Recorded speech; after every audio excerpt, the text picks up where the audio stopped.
This is McCook's Mr. Bill. It's an honor to have you here. This is the old candy truck. Had it for 9 years. In fact, I had it longer than any of the other 4 candy trucks that I had over my 39 years of being Mr. Bill.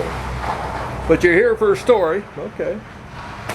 I was inside there selling snow cones over at Norris Park, and all of a sudden something bumped me. Shook the van a little bit. No big deal, I didn't think, but I looked around and there was a car pulling away. It had bumped my candy truck. Pulling out from the opposite side of the street, it came my way and bumped the car. Okay. So I got out and walked around, and an old lady was getting out of the car and she was crying. And I said, "Are you hurt? You okay?" And she said, yeah, she was okay, and she was crying. She said, "They're going to take my driver's license." Well, she was deep into her 80s. It was pretty easy to tell. And I said, nah, I bet we can get around this. And I looked at the truck, and it didn't have much of a dent at all. And looked at her car bumper, and it was just a scuff on that. And I said, how about if we just call this even and say it didn't happen? Never happened. Got her calmed down from crying. Got her in her car, and she headed on. Okay, fine. And about 15-20 minutes later, she come walking up to the candy truck, and she handed me a check. And I looked at it, and it was $500. And I said, "What in the world are you doing?" She said, "I want to pay you for the damages to your truck." And I said, "It was a dent."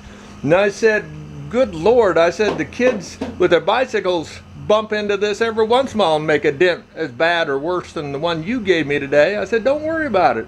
We'll call it even." She got to bawling again. I don't do good with women crying.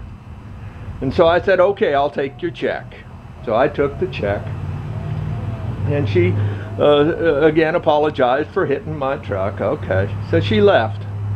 Well, I knew her son. I knew him pretty well. And he had kids and everything, adult. And so I called him up. And I told him what had happened.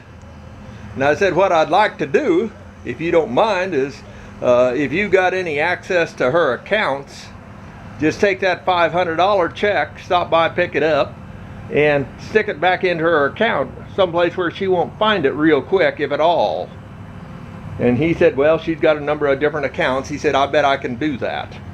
And he said, if that's what you want to do. And I said, it is. I said, I don't need her money. And I said, good Lord, I said, she probably does. Elderly people, most of them are hard pressed to come up with any money.